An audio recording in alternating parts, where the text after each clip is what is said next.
Assalamualaikum warahmatullahi wabarakatuh. Perkenalkan, nama saya Ezra Aryendi Widodo dengan NIM 2137065. Baiklah, kelompok kami akan menjelaskan tentang materi sistem distribusi dan paralel yang akan dijelaskan oleh Metra Ulfi. Kepada Metra dipersilahkan. Sistem terindustri dan paralel adalah dua konsep penting dalam dunia teknologi informasi. Sistem terindustri mengacu pada penggunaan teknologi komputer dan perangkat lunak untuk mengotomatisasikan proses industri dan manufaktur. Sementara itu, sistem paralel melibatkan penggunaan beberapa unit pemrosesan atau CPU secara bersamaan untuk meningkatkan kecepatan dan efisiensi pengolahan data. Dalam beberapa dekade terakhir, industri dan manufaktur telah mengalami transformasi besar-besaran dengan adopsi sistem terindustri. Sistem ini memungkinkan perusahaan untuk mengotomatisasikan berbagai proses produksi, mengurangi waktu siklus, meningkatkan efisiensi dan mengurangi biaya produksi. Sementara itu, sistem paralel memainkan peran penting dalam meningkatkan kinerja komputer dan mengatasi masalah kompleksitas komputasi dalam berbagai aplikasi seperti pemrosesan gambar, kecerdasan buatan, simulasi, dan pemodelan. Pada saat yang sama, penggabungan antara sistem terindustri dan sistem paralel menghasilkan kemampuan yang lebih tinggi dalam mengotomatisasi proses industri yang kompleks dan meningkatkan efisiensi dan produktivitas. Dalam topik ini, kita akan membahas lebih lanjut tentang sistem terindustri dan sistem paralel, serta bagaimana kedua konsep ini dapat digabungkan untuk menciptakan solusi yang lebih baik untuk industri dan manufaktur di era digital. Baiklah, untuk materi selanjutnya akan dibacakan oleh Mera. Kepada Mera dipersilahkan. Monggo. Definisi dan karakteristik sistem terindustri. Sistem terindustri adalah suatu konsep yang menggabungkan teknologi komputer dan perangkat lunak untuk mengotomatisasi proses industri dan manufaktur. Sistem ini dirancang untuk meningkatkan efisiensi, kualitas, dan produktivitas dalam lingkungan produksi dengan mengurangi waktu siklus, biaya produksi, dan kesalahan manusia. Karakteristik utama dari sistem terindustri ada antara lain penggunaan teknologi komputer dan perangkat lunak. Sistem terindustri menggunakan teknologi komputer dan perangkat lunak untuk mengontrol dan mengoptimalkan proses produksi. Ini meliputi penggunaan sistem pengolahan data, perangkat sensor, robotik, dan perangkat lunak otomasi. Otomatisasi proses adalah sistem terindustri memungkinkan proses produksi yang kompleks dan berulang untuk diotomatisasi sehingga minimalkan intervensi manusia dan mengurangi resiko kesalahan manusia. Integrasi sistem. Sistem terindustri memungkinkan integrasi sistem yang berbeda untuk bekerja bersama untuk mengoptimalkan proses produksi. Misalnya, pengguna sistem manajemen produksi yang terintegrasi dengan sistem pengukuran kinerja mesin dapat membantu dan memaksimalkan produktivitas dan mengurangi waktu henti mesin. Penggunaan data real time. Sistem terindustri mengumpulkan data secara real time dari proses produksi yang sedang berlangsung untuk memberikan informasi yang akurat dan terkini. Data ini kemudian dapat digunakan untuk mengoptimalkan proses produksi dan meningkatkan efisiensi. Data analisis data. Sistem terindustri memungkinkan data yang dihasilkan selama proses produksi untuk dianalisis guna meningkatkan kinerja sistem. mengidentifikasi masalah, dan mengoptimalkan proses produksi. Dalam keseluruhan, sistem terindustri dapat membantu perusahaan dalam meningkatkan efisiensi produksi, mengurangi biaya, dan meningkatkan kualitas produk.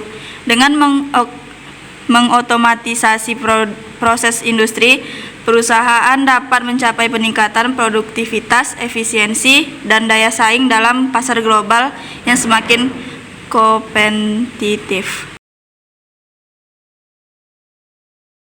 Baiklah, terima kasih kepada Mera. Untuk materi selanjutnya akan dibacakan oleh Cuk Naila. Kepada Cuk, dipersilahkan.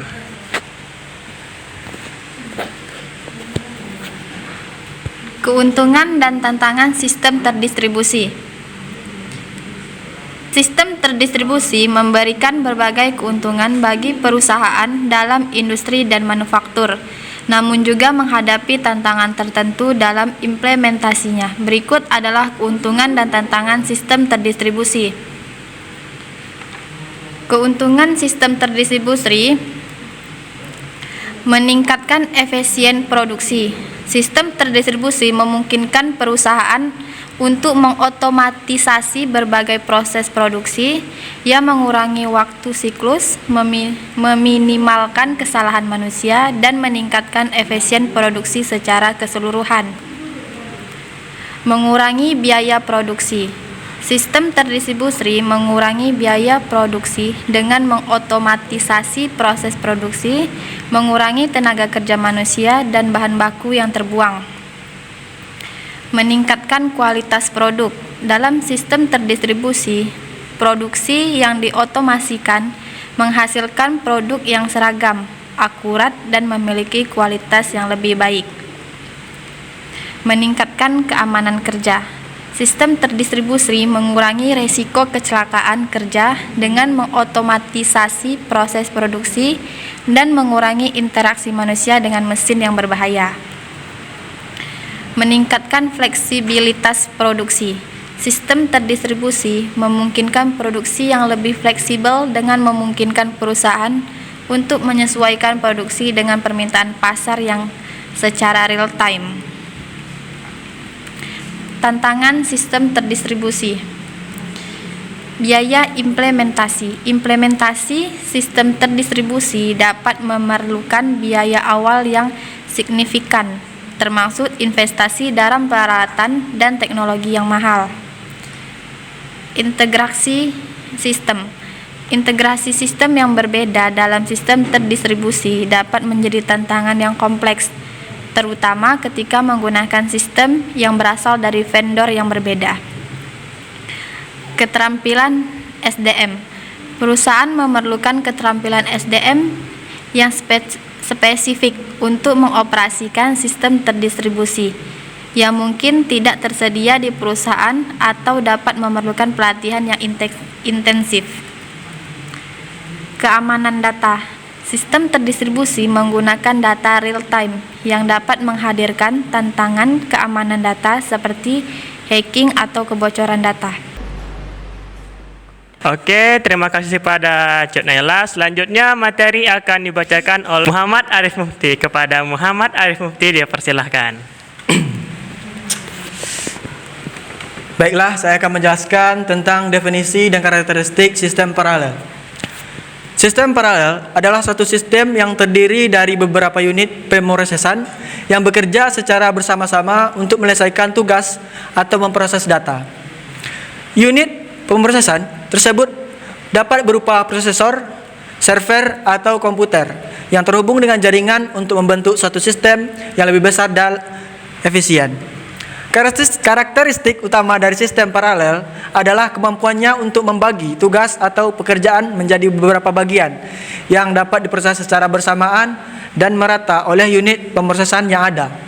Hal ini memungkinkan sistem paralel untuk memproses tugas lebih cepat dan efisien dibandingkan dengan sistem komputer tunggal atau serial.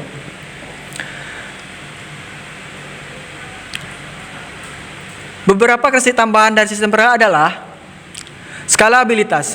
Sistem paralel dapat meningkatkan kinerja dan kapasitas dengan menambahkan unit pemrosesan baru tanpa mengganggu kinerja sistem yang sedang berjalan. Redundansi. Sistem paralel dapat membangun sistem cadangan atau backup yang siap digunakan apabila terjadi kegagalan pada satu atau beberapa unit pemrosesan. Fleksibilitas. Sistem paralel dapat digunakan untuk berbagai aplikasi dan bekerja dengan berbagai jenis tugas pemrosesan data yang berbeda.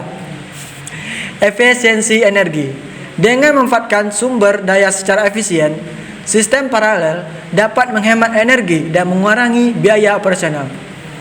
Keandalan. Sistem paralel dapat memberikan keandalan yang lebih tinggi dengan melakukan proses pemrosesan data secara redundan dan terdistribusi di unit pemrosesan yang berbeda.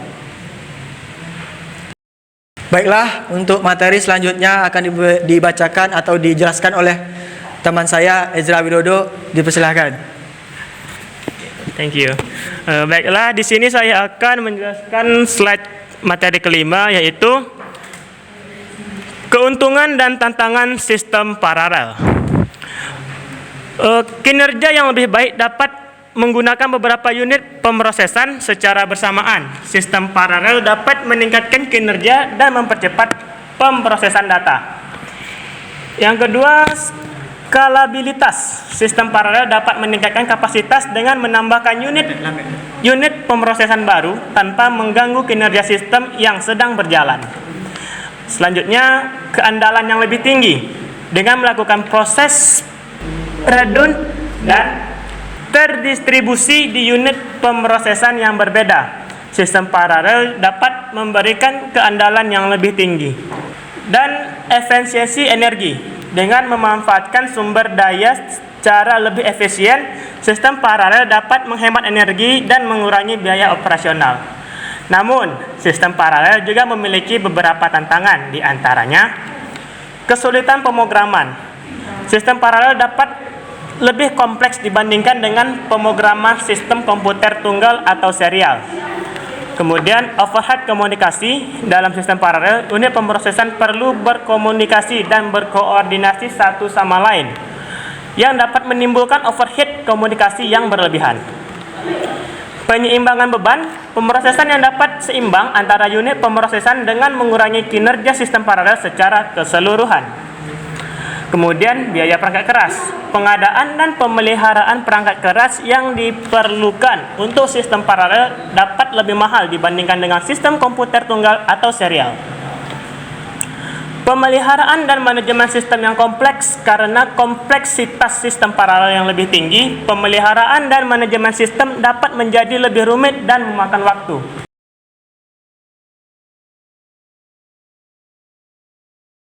Dan slide ke-6 yaitu kesimpulan. Baiklah, pada kesimpulan ada sistem terindustri dan sistem paralel merupakan dua jenis sistem komputer yang memiliki karakteristik, keuntungan, dan tantangan yang berbeda. Sistem terindustri adalah sistem komputer tunggal atau serial yang digunakan untuk memproses data dalam skala kecil hingga menengah. Sistem terindustri cenderung lebih mudah dikonfigurasi, dioperasikan, dan dikelola. Namun, sistem industri memiliki keterbatasan dalam hal kinerja dan kapasitas, sehingga kurang efektif untuk memproses tugas yang sangat besar dan kompleks. Sementara itu, sistem paralel terdiri dari beberapa unit pemrosesan yang bekerja bersama-sama untuk memproses tugas. Sistem paralel dapat meningkatkan kinerja dan kapasitas secara signifikan dibandingkan dengan sistem terindustri. Namun, sistem paralel juga memerlukan keterampilan pemrograman dan manajemen sistem yang lebih kompleks, serta dapat menghadapi tantangan dalam hal overhead komunikasi, penyeimbangan beban, dan biaya perangkat keras. Kedua jenis komputer ini memiliki keuntungan dan tantangan masing-masing. Penting untuk memilih jenis sistem yang tepat untuk kebutuhan pemrosesan data tertentu, pemrograman pada skala tugas yang dikerjakan, dan sumber yang tersedia. Baiklah, itulah tadi sedikit informasi tentang distribusi dan paralel. Kami harap ilmu yang kami jelaskan dapat memberikan manfaat untuk kita semua. Wabillahi taufiq wal hidayah. Wassalamualaikum warahmatullahi wabarakatuh.